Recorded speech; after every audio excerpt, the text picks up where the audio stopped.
makita nato yung ano yung meron siya na pwede natin i-monitor si patient. So we have here yung ating ECG na waveforms. So actually later ipakita na ko iba-ibang parang screen layout na pwede kayong magpili what screen layout best suits yung pag ano niya sa inyong pasyente. So right now, what you're seeing is the standard na screen layout natin. So you'll be able to see yung kanyang ECG na mga waveforms here. So lead 2, AVR, and AVF.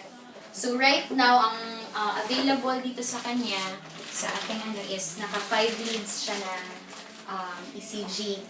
Okay, so, bale, 1, 2, 3, 4, 5. 5 lang. 5 leads. Ilang leads? Pwede na to siya i-upgrade to 12 leads, ma'am. So, mag-asa ko sa, with regards sa presyo na 5. Pero may ECG machine na kayo daan, ma'am. Wala. Pero usually, ma'am, no, murag lead 2 ang ilang usually ginatanaw for mga arrhythmias and everything sa pasyente. I-connect po na siya dara. Yes, ma'am. Connect po siya. So, kasali na din yung kanyang ECG electrodes. Okay? So, also, we have NIBP or the non-invasive blood pressure. So, since adult man ang inyong mga pasyente, ma'am, no, we have the adult, but we also have mga cough na to for pedia and neonate. Kasali na siya sa pag-purchase. And napod tayo, to monitor yung ating oxygenation sa blood, we have here SpO2 sensor with a cable. Okay? So, all of these na mga parameters, you'll be able to see yung kanyang waveforms as well as yung kanyang parameters dito sa na side. So, dito we have lead 2, AVR, AVF, and isang V na lead. For SpO2, andito siya, heart rate, and as well as the non-invasive blood pressure. So, di ba, for example, natin procedure, nyari naka-anesthesia ang pasyente, diba, usually, ginamonitor nila is the respiratory rate, which could be affected by the anesthesia. So, we also have yung respiratory rate natin. So, automatic na siya ma-detect if nakakabit yung mga ECG natin na lead sa patient. So, nagakuha siya nag-detect siya sa right, basta nasa isang lead niya, ma'am, dun siya nagakuha ng source. Okay, and also, we also have the for the temperature. Okay?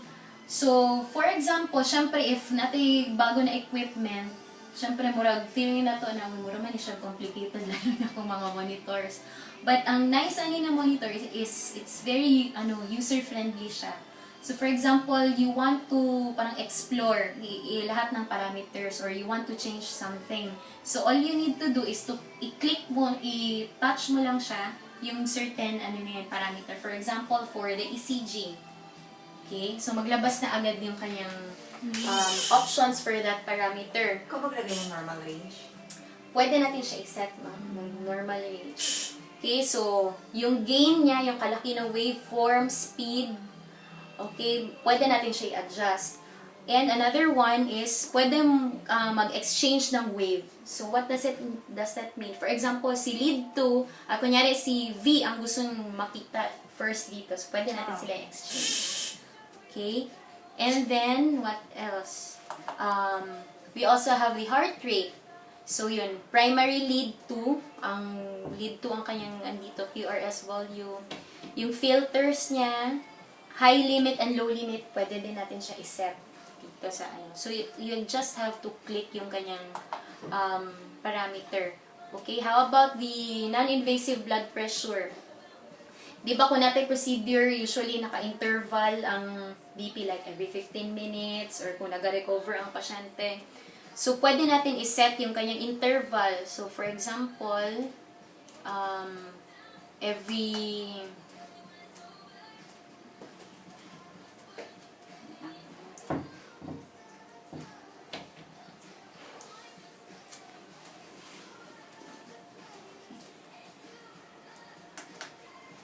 Okay. So, for example, from 1 minute to 72 minutes, ma'am, pwede natin siya i-set yung interval. So, for example, every 15 minutes, automatic na siya makuha ng blood pressure ng patient. So, every 15 minutes, kung yun ang gusto ninyo. Hindi yan yung tanggalin ng cup.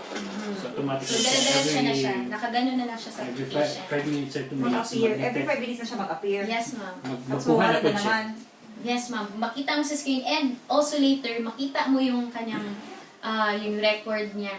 So, pwede mo din siya ma-review. Okay? So, that's for the interval.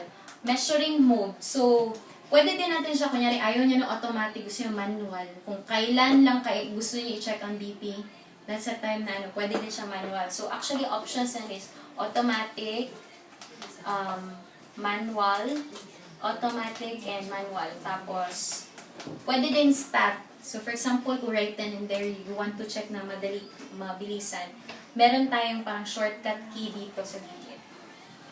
Kaya siya. So, pwede ma-stat na ma-check ang BP ng pasyente. Okay, you can also adjust yung inflation niya. Kung sa manual pa kay hanggang saan tayo mag-pump ng pag in checking the blood pressure.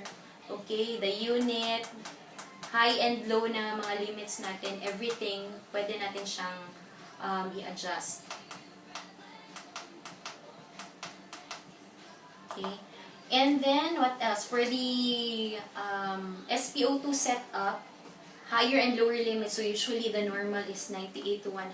So, another important parameter pag naka-anesthesia ang pasyente or diba, makita na to ang iyang condition. Okay? So, yun yung mga parameters na pwede natin siyang, actually, kumpleto na siya na all you have to do is parang manipulate sa monitor and as well as mag-record. So, I want to show you now kung unsa tong mga uban na mga screen layout na which can help you. So, ito siya is the standard na screen. Okay, we also have yung 7 leads. Okay, so nag-change siya. So, 7 leads na siya na sa ECG. So, makita niya yan, for example, kung gusto niya makita ang status ng heart ng pasyente, okay, pwede yan siya na layout. Another is ito, big numerics. So so far sa ibang institutions, lalo na pag mga ICU, they like this kay, for example, SpO2 i-check natin sa pasyente. For example, kung malayo ang nurse or ang doctor sa patient, makita niya sa malayo pa lang kung ano yung yun. So, ganun siya kalaki. Okay. So, yung mga pulse rate, SpO2, yung ECG niya, BP niya, everything, makita siya dito sa ganito na screen layout. Okay. So, another option naman is ito siya. So, ito. So, medyo na siya, meticuloso na siya.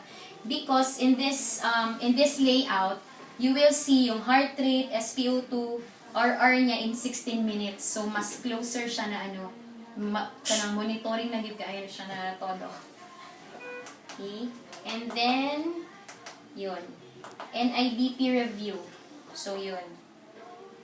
Makita mo yung, ito yun siya yung kanyang display plus review ng kanyang BP. So, yun. Isang layout na makatabang po, especially if ga-fluctuate ang iyang blood pressure sa patient. Close monitoring siya. Ito. Another is high resolution na trend. So, very, siya, kanang pang-ICU siya. You'll be able to see yun, pang close monitoring na yun sa pasyente, heart rate, SpO2, so everything na parang ang graph niya is mas siya, mas accurate, mas nakatutok talaga. Okay? So yun yung kanyang mga screen layout. So sa inyo ma'am, what do you think is parang most na helpful sa inyo if gamiton siya for surgery? Ay naman, pasok symmetry siya ka BP. Yung pulse oximetry at Tsaka saka yung ano, pulse rate, gano'n. right. So, pwede po na Kana siya. siya. Parang malaki siya. Kanata na, Tapos di ang ba? volume niya, kasi medyo malakas siya kanina. Paano i-adjust yung volume? So, volume. So, dito din, ma'am, you have here sa baba, yung smart keys ang ginatawag. So, para siyang shortcut kung sa cellphone pa. Shortcut keys, yun, volume, yun. Pwede natin siyang i-adjust. Okay. So, alarm volume. Kunyari, gusto mo siyang naka-default pala siya. So, pinusin natin siya mamaya. So, 2 or silent natin siya, pwede din.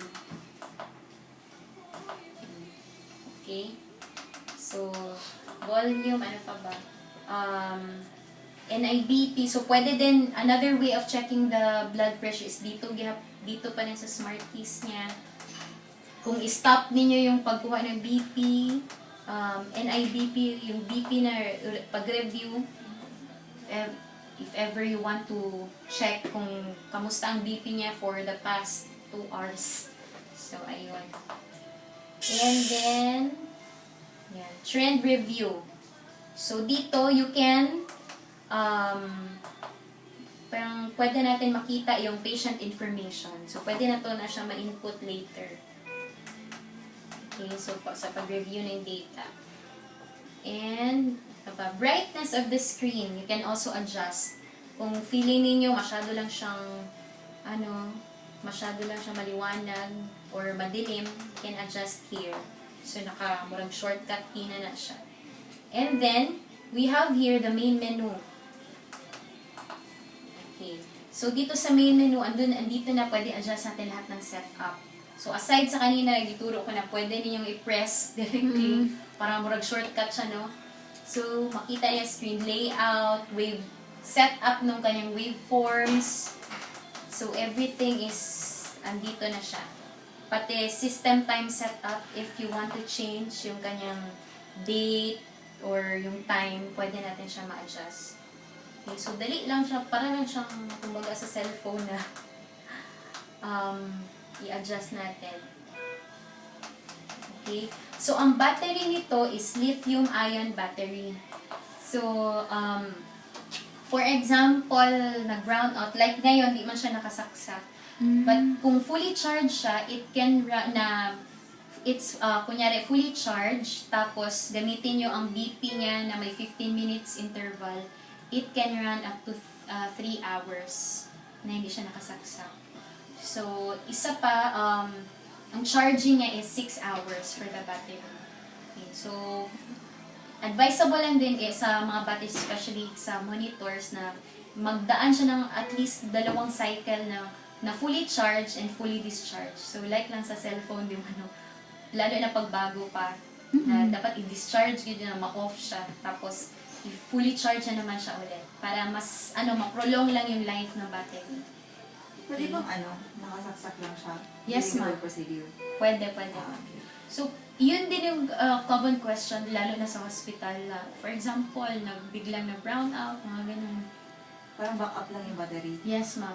Lalo na if yung, kunyari, hindi pa nag-shift agad to generator, di ba, minsan mag-off. Apo. Ayun. So, 3 hours siya mag-run. So, usually 2 hours man ito maximum na brown out na malis, no? So, yun siya.